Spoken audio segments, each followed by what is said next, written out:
Hello students, I Muhammad Bilal Bhatti welcome you all to another informative lecture of motion and force. Surely this lecture will rectify and revamp your knowledge about the subject. Students, मैंने आपको last lectures में बताया था कि physics में बहुत सारी चीज़ें प्रॉब्लम सॉल्विंग से समझ आती हैं और इसी वजह से मैंने हर लेक्चर में आखिर में आपको एक असाइनमेंट दी। आप उसे अटैम्प्ट करते रहे हैं, आप कमेंट्स में आंसर्स भी बताते रहे हैं। मैं तमाम स्टूडेंट्स को अप्रिशिएट करता रहा हूँ गुड एफर्ट कहकर, लेकिन किसी को करेक्ट ऑप्शन नहीं बताई। तो उसकी वजह यही थी कि अगर मैं करेक्ट ऑप्शन बताता और अगर आपकी वो गलत होती तो फिर आपने अगला क्वेश्चन पूछना था कि सर इसका सोल्यूशन या वर्किंग बता दें या कैसे गलत है ये बता दें। तो इसकी रीज़न यही थी कि मैंने आपको बताया था कि जब हम थ्योरेटिकली चैप्टर नंबर 3 को कंप्लीट कर लेंगे उसके फ़ौरन बाद हम असाइनमेंट्स की तरफ चलेंगे। तो अब वो वक्त आ गया है।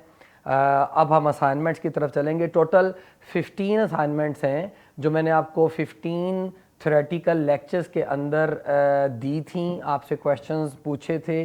उनमें से ज़्यादातर न्यूमेरिकल बेस एमसीक्यूज़ थे, चंद आपको कॉम्प्रिहेंसिव क्वेश्चंस भी मैंने दिए थे। तो आइए अब हम उन असाइनमेंट्स के वर्कड सोल्यूशन की तरफ चलते हैं। तो सीक्वेंस में अब हम इंशाल्लाह असाइनमेंट्स को सोल्व करते चलेंगे। तो सबसे पहले बात होगी असाइनमेंट नंबर 1 की। पहली असाइनमेंट थी डिस्टेंस डिस्प्लेसमेंट वाले लेक्चर के अंदर। मैंने पूछा था कि एक पार्टिकल अगर मूव कर रहा हो एक सर्कल में जिसका रेडियस r हो, तो पूछा गया है what would be ratio of displacement to distance in a quarter circle. Semi circle में नहीं बल्कि क्वार्टर सर्कल में। तो मान लें स्टूडेंट्स, अगर ये एक सर्कल है और अगर मैं इस सर्कल में ये रेडियस r शो कर दूं और अगर इस पॉइंट को a बोल दूं और इस पॉइंट को b बोल दूं, तो यकीनन ये जो पोर्शन आपको नज़र आ रहा है जिसे मैं बोल्ड कर रहा हूँ यही क्वार्टर सर्कल है। और ये रेडियस r है, क्योंकि आपको पता होगा किसी भी सर्कल में सेंटर से बाउंड्री तक का जो डिस्टेंस है उसको रेडियस कहा जाता है। यही रेडियस r आप इस जगह पर भी दिखा सकते हैं, यही रेडियस r आप यहाँ पे भी बता सकते हैं। अब इस A से B तक ये जो क्वार्टर सर्कल का ये वाला पोर्शन है ये डिस्टेंस है, जबकि इस क्वार्टर सर्कल में A से B तक जाने में जो डिस्प्लेसमेंट होगा आपने पढ़ा हुआ है वो शॉर्टेस्ट डिस्टेंस होता है। तो यकीनन वो ये वाली लाइन होगी, स्ट्रेट लाइन। तो ये होगा शॉर्टेस्ट डिस्टेंस।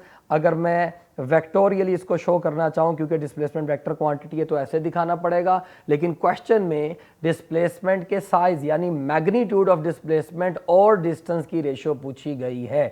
अब स्टूडेंट्स यहाँ पर अगर डिस्प्लेसमेंट और डिस्टेंस की रेशियो चाहिए तो जो डिस्प्लेसमेंट है जिस पर मैंने एरो लगाया है ये क्या होगा, तो साफ नज़र आ रहा है कि ये तो राइट एंगल ट्राइंगल बन गई है। और किसी भी राइट एंगल ट्राइंगल में जो 90 डिग्री के ऑपोजिट वाली साइड होती है उसको हाइपोटेन्यूज बोलते हैं। एंड बाय पाइथागोरस थ्योरम जो हाइपोटेन्यूज यानी जहां पर जो डिस्प्लेसमेंट है जो कि रिक्वायर है वो किसके इक्वल होगा, वो डिस्प्लेसमेंट इक्वल होगा डिस्प्लेसमेंट का स्क्वायर इक्वल होगा base square plus perpendicular square, या एडजेसेंट वाली साइड का स्क्वायर और यहाँ प्लस जो तीसरी साइड बचती है उसका स्क्वायर, यानी ये इक्वल होगा r square plus r square.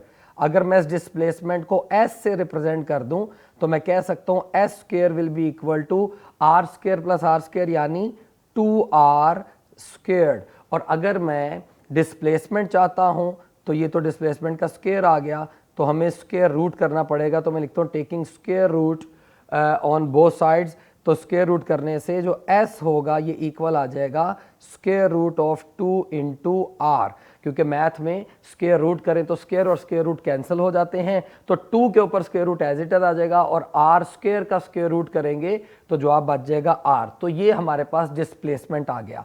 अब डिस्टेंस की बात करनी है, तो जो डिस्टेंस है वो तो क्वार्टर सर्कल में ये कर्व है, मतलब ये जो आर्क है ये असल में डिस्टेंस है। तो ये आर्क किसके, यहाँ ये क्वार्टर सर्कल का जो डिस्टेंस है ये किसके इक्वल होगा, तो आपने पढ़ा हुआ है पूरे सर्कल की जो बाउंड्री की लेंथ होती है उसको सर्कमफेरेंस कहा जाता है, जो कि इक्वल होता है 2 पाई r।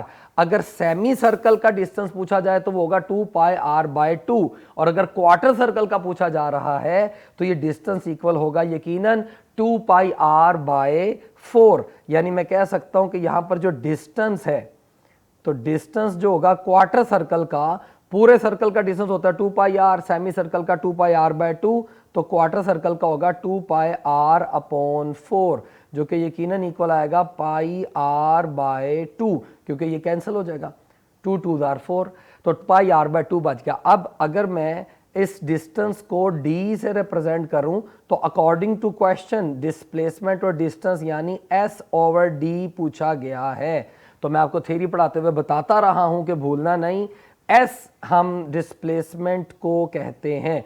थ्योरेटिकल जिस बच्चे ने सारे लेक्चर्स बड़े गौर से सुने हुए हैं उसको कोई क्वेश्चन नहीं पूछना पड़ेगा। मुझे उम्मीद है जिस बच्चे ने सारे लेक्चर्स बड़े गौर से सुने हुए हैं उसके देन में क्वेश्चन नहीं आने वाला, क्योंकि ज़्यादातर स्टूडेंट्स वही क्वेश्चन पूछ रहे हैं जो मैं पिछले लेक्चर्स के अंदर बता चुका हुआ हूँ। उन्होंने पिछले लेक्चर सुने नहीं, अगले लेक्चर सुन के उनको क्वेश्चन फिर आज़ेन में आता है। तो इसलिए रिक्वेस्ट है कि आप तमाम लेक्चर्स को बड़े अच्छे से बार बार सुनिए। तो डिस्प्लेसमेंट को एस से रिप्रेजेंट करते हैं, क्यों और कैसे ये मैं बता चुका हुआ हूँ।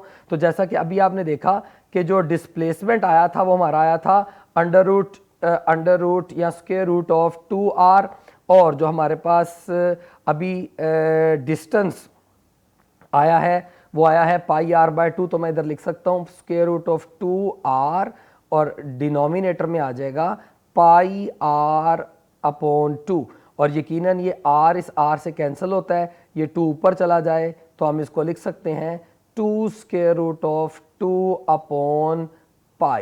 तो डियर स्टूडेंट्स ये आंसर बनता है, और ये कंप्लीट वर्कड सॉल्यूशन है असाइनमेंट नंबर 1 का, जिसमें क्वेश्चन था कि अगर एक सर्कल जिसका रेडियस r हो उसके क्वार्टर सर्कल में डिस्प्लेसमेंट और डिस्टेंस की रेशो बताइए। तो हमारे पास डिस्प्लेसमेंट आया था, आपने भी देखा हमारे पास डिस्प्लेसमेंट आया था अंडर रूट 2r, ये मैंने वो लिखा, और डिस्टेंस आया है 2πr/4 यानी πr/2, वो लिखा गया, r से कैंसिल हुआ, तो हमारे पास फाइनल आंसर आ गया 2√2/π।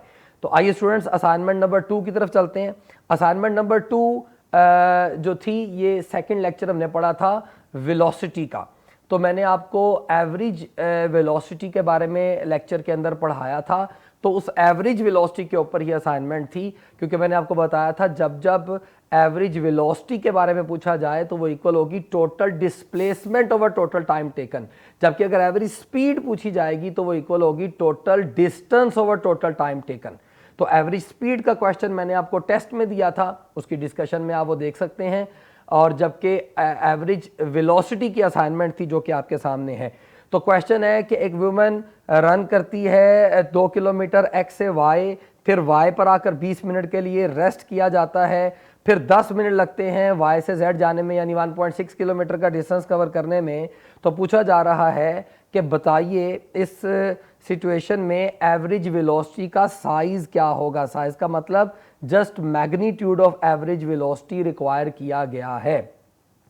तो जैसा कि अभी मैंने आपको बताया एवरेज वेलोसिटी इक्वल होती है total displacement over total time taken. तो यकीनन यहाँ x से z तक जो टोटल डिस्प्लेसमेंट है वो कितना होगा, वो साफ नजर आ रहा है डायग्राम में, वो इक्वल होगा 2.4 किलोमीटर, और ओवर टोटल टाइम टेकन लेना है। और मैंने आपको जब ये असाइनमेंट दी थी तब ये हिंट भी बताया था और थ्योरी पढ़ाते हुए भी बताया था कि उस टोटल टाइम टेकन में जो रेस्ट वाला टाइम है वो भी शामिल किया जाएगा। यानी रेस्ट में जो उसने जो खातून ने रेस्ट किया 10 मिनट के लिए, वो भी टोटल टाइम टेकन में शामिल होगा। तो क्वेश्चन आपको इतना दिया था, लेकिन अगर ये मैं आपको इस क्वेश्चन की ऑप्शंस भी बता दूं ताकि फिर ऑप्शंस को टिक करना और ऑप्शंस के जरिए वो मल्टीपल चॉइस क्वेश्चन बनने में, ऑप्शंस देखने में स्टूडेंट ज़रा ज़्यादा कॉन्फिडेंट हो जाता है। तो अगर मान लें कि ए ऑप्शन है 0.060 किलोमीटर पर minute, beta option 0.080, Charlie option 0.090 और डेल्टा ऑप्शन 0.130 किलोमीटर पर मिनट। तो देख ले अगर इन चारों ऑप्शंस की जो यूनिट्स हैं वो किलोमीटर पर मिनट हैं, तो इसका मतलब इस क्वेश्चन को कि वर्किंग करने में या इस क्वेश्चन को सॉल्व करने में हमें यूनिट्स को चेंज करने की ज़रूरत नहीं, क्योंकि जो ऑप्शंस हैं उनमें वही यूनिट्स मौजूद हैं। एक और बात आप गौर करें कि मैं 0.060 भी साथ पढ़ रहा हूं। हालांकि आप कैलकुलेटर पे 0.060 लिखें, इक्वल का बटन दबाएं तो वो 0.06 लिख देता है। यहां पर कॉन्सेप्चुअल पॉइंट ये है कि इन चारों ऑप्शंस में दो दो कम से कम सिग्निफिकेंट फिगर्स हैं, क्योंकि जो तमाम ऑप्शन जो क्वेश्चन की स्टेटमेंट है उसमें भी 2.0 किलोमीटर लिखा है, यानी दो सिग्निफिकेंट फिगर्स हैं। जब आप चैप्टर नंबर 1 में सिग्निफिकेंट फिगर्स पढ़ेंगे तब आपको ये बात क्लियर होगी कि जो गिवन डाटा में सिग्निफिकेंट फिगर्स होते हैं हमें फाइनल आंसर में उतने ही सिग्निफिकेंट फिगर्स रखने पड़ते हैं। मल्टीप्लिकेशन एंड डिवीजन में लीस्ट सिग्निफिकेंट फिगर जो मल्टीप्लायर और डिवाइडर में होते हैं हमें वो रखने होते हैं। वो आप रूल सीखेंगे आपको समझ आ जाएगी। इसलिए यहां पर 0.06 नहीं लिखा जाएगा बल्कि 0.060 लिखा जाएगा, क्योंकि 6 और 0 इस तरह दोनों सिग्निफिकेंट फिगर्स होंगे। तो ये मैंने सारी जो आपको सिग्निफिकेंट फिगर्स वाली स्टोरी बताई है। अगर आपको इस क्वेश्चन को सॉल्व करने में ना भी पता हो तो कोई इशू नहीं है, लेकिन एक दफा मैंने बोल दी, जब आप इसको स्टडी करेंगे, पढ़ेंगे, रीड करेंगे तो आपको फिर वो ज्यादा जल्दी याद भी आ जाएगा और इंशाल्लाह कॉन्सेप्ट जल्दी क्लियर होगा। बहरहाल अब हम इसको सॉल्व करते हैं। तो सॉल्यूशन में हमें एवरेज वेलोसिटी के लिए टोटल डिस्प्लेसमेंट चाहिए। तो टोटल डिस्प्लेसमेंट हमें नजर आ रहा है, एवरेज वेलोसिटी का मैग्नीट्यूड चाहिए। तो टोटल डिस्प्लेसमेंट हमें नजर आ रहा है डायग्राम में 2.4 किलोमीटर। और टोटल टाइम टेकन कितना है आप देख सकते हैं। पहले टाइम लगा 20 मिनट, फिर टाइम लगा रेस्ट के लिए 10 मिनट और फाइनली टाइम बल्कि रेस्ट के लिए टाइम लगा 10 मिनट और फिर फाइनली भी टाइम लगा 10 मिनट। तो टोटल हो गया 20 + 10 यानी 40 मिनट। तो टोटल टाइम टेकन है 40 मिनट। तो इसे अगर हम सॉल्व कर लें तो हमारे पास एवरेज वेलोसिटी का साइज आ जाएगा। तो इसको सॉल्व करने के लिए आप डायरेक्ट कैलकुलेटर पे भी सॉल्व कर सकते हैं। अगर विदाउट कैलकुलेटर भी करना चाहें तो अगर मैं पॉइंट खत्म कर दूं तो आपने मैथ में सीखा होगा, अगर ये पॉइंट को ख़त्म कर दिया जाए, इस पॉइंट को ख़त्म करूं तो ये नीचे आ जाता है 40। ये अगर पॉइंट को मैं क्रॉस कर दूं या ये पॉइंट मैं ऐसे एरो लगा देता हूं कि इस पॉइंट की जगह आ जाएगा 10, यानी हमारे पास अगली शक्ल बन जाएगी 24/40 × 10। या आप इसको ऐसे भी लिख सकते हैं 24/4 एक्सपोनेंट 2। और 4 को किससे मल्टीप्लाई करें कि 24 हो, तो 4 6 आर 24, तो और 10 की पावर 2 पर जाके हो जाएगा एक्सपोनेंट -2। तो हमारे पास फाइनल जो रिजल्ट आ गया वो एवरेज वेलोसिटी का जो साइज है वो हमारे पास इक्वल आ जाता है 0.060, आखिरी जीरो लगाया सिग्निफिकेंट फिगर्स को पूरा करने के लिए, किलोमीटर पर मिनट। तो स्टूडेंट्स यही फाइनल आंसर होगा और साफ नज़र आ रहा है फाइनल आंसर बनता है 0.060 विच इज़ ऑप्शन अल्फा। आप इसमें अगर पूछ लिया जाता क्वेश्चन में कि एवरेज वेलोसिटी नहीं बल्कि एवरेज स्पीड बताइए, तो एवरेज स्पीड की भी ऑप्शन इन चारों ऑप्शंस में से मौजूद है। वो मैं आपको बता दें तो आप खुद कर लेंगे। उसमें हमें टोटल डिस्टेंस लेना पड़ेगा, यानी 2 + 1.6 यानी 3.6 किलोमीटर, और टाइम टेकन इतना ही होगा 40। उसको आप अगर सॉल्व करेंगे तो वो 36/4 यानी 4 9s are 36। तो एवरेज स्पीड का जो करेक्ट ऑप्शन आएगी वो आएगी 0.090 किलोमीटर पर मिनट। तो इस क्वेश्चन में मैंने आपको एक और क्वेश्चन भी करवा दिया कि अगर एवरेज वेलोसिटी का साइज पूछा था तो वो 0.060 आ रहा है, और अगर इसी क्वेश्चन में मैं आपको कह दूं कि मुझे एवरेज स्पीड का साइज बता दें या मैग्नीट्यूड ऑफ एवरेज स्पीड बता दें या जस्ट एवरेज स्पीड ही बता दें, क्योंकि वो होता ही मैग्नीट्यूड है, उसकी कोई डायरेक्शन तो होती नहीं, तो फिर करेक्ट ऑप्शन होनी थी चार्ली 0.090। आइए स्टूडेंट्स थर्ड असाइनमेंट की तरफ चलते हैं। तो स्टूडेंट्स असाइनमेंट नंबर 3 में क्वेश्चन है कि can you draw and prove vectorially that in uniform circular motion direction of acceleration is towards centre of circle which is in fact towards delta we. असल में ये असाइनमेंट नंबर 3 हमारा chapter number 3 का lecture number 3 था, जिसमें हमने पढ़ा था एक्सेलरेशन। और मैंने आपको थ्योरी पढ़ाते हुए बताया था कि याद रखिए एक्सेलरेशन वेलोसिटी पर नहीं, चेंज इन वेलोसिटी पर डिपेंड करता है, और एक्सेलरेशन की डायरेक्शन वेलोसिटी की तरफ नहीं होती बल्कि delta we change in velocity की तरफ होती है। उसी पर असाइनमेंट दी थी ताकि आपका कॉन्सेप्ट क्लियर हो जाए। तो आइए स्टूडेंट्स इस बात को मैं आपको प्रूव करके दिखाता हूं। तो प्रूव करने में मान लें एक पार्टिकल सर्कल की बाउंड्री पे रोटेट कर रहा है और पहले वो पार्टिकल पॉइंट ए यहां पर था, तो उसकी जो वेलोसिटी थी उसको मैं इनिशियल वेलोसिटी वी आई कह लेता हूं, और बाद में ये पार्टिकल यहां पर आ जाता है मान लें, तो यहां पर जो ये वेलोसिटी होती है मैं इसको फाइनल वेलोसिटी वी एफ कह लेता हूं। अब हमें पता है कि जो एक्सेलरेशन है वो किसके अलोंग होता है, acceleration is towards delta we, और डेल्टा वी किधर को होता है, डेल्टा वी इक्वल होता है V F minus V I. और चैप्टर नंबर 2 में आपने पढ़ा हुआ है कि अगर दो वेक्टर्स को सब्ट्रैक्ट करना हो तो हम इसका जो सिंटैक्स बनाते हैं इसको लिखने का वो ये होता है कि हम लिखते हैं V F plus into minus V I, और इस रिलेशन का मतलब ये है कि आप वी एफ को जो कि ये रहा और माइनस वी आई को, प्लस का मतलब है हेड टू टेल रूल से ऐड कर दें। फिर सुनिए, आपने चैप्टर नंबर 2 में जब सब्ट्रैक्शन ऑफ टू वेक्टर्स सीखा होगा तो आपने वहां पर यह सीखा होगा कि अगर आपको V F plus minus V I करना है तो इसका मतलब है वी एफ को और माइनस वी आई को हेड टू टेल रूल से ऐड कर दीजिए। तो यहां पर हमारे पास वी एफ तो मौजूद है, अब माइनस वी आई मौजूद नहीं है, तो माइनस वी आई ढूंढना कोई मुश्किल नहीं क्योंकि हमारे पास वी आई मौजूद है। और आपने ये भी सीखा हुआ है कि अगर किसी वेक्टर का नेगेटिव वेक्टर कैलकुलेट करना हो तो उसका साइज उतना ही होता है, जस्ट डायरेक्शन अपोजिट हो जाती है। तो अगर ये वी आई है तो जो माइनस वी आई होगा उसकी लेंथ इतनी होगी, जस्ट डायरेक्शन अपोजिट हो जाएगी, तो it would be minus V I, minus V I. तो इसका मतलब इस सिंटैक्स के मुताबिक वी एफ को जो कि ये रहा वी एफ, और वी आई को जो कि ये रहा हेड टू टेल रूल से ऐड कर देते हैं।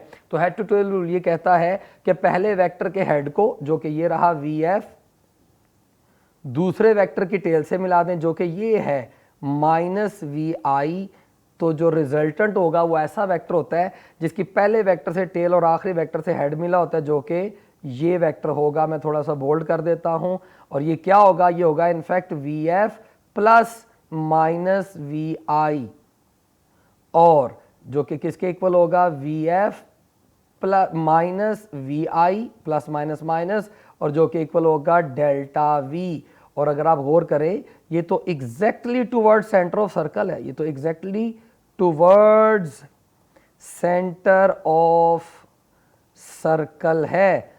और यही हमने बात की थी कि जो एक्सेलरेशन है वो टुवर्ड्स डेल्टा वी होता है, और यही क्वेश्चन था कि क्या आप प्रूव कर सकते हैं कि ये जो सेंट्रीपिटल एक्सेलरेशन है ये सेंटर ऑफ सर्कल की तरफ होता है, और इनफैक्ट ये दरअसल डायरेक्शन डेल्टा वी की डायरेक्शन है, और ये हमने प्रूव कर दिया। मतलब साबित हो गया कि अगर इस सर्कल में पार्टिकल रोटेट कर रहा है, पहले वो यहाँ पर था, बाद में वो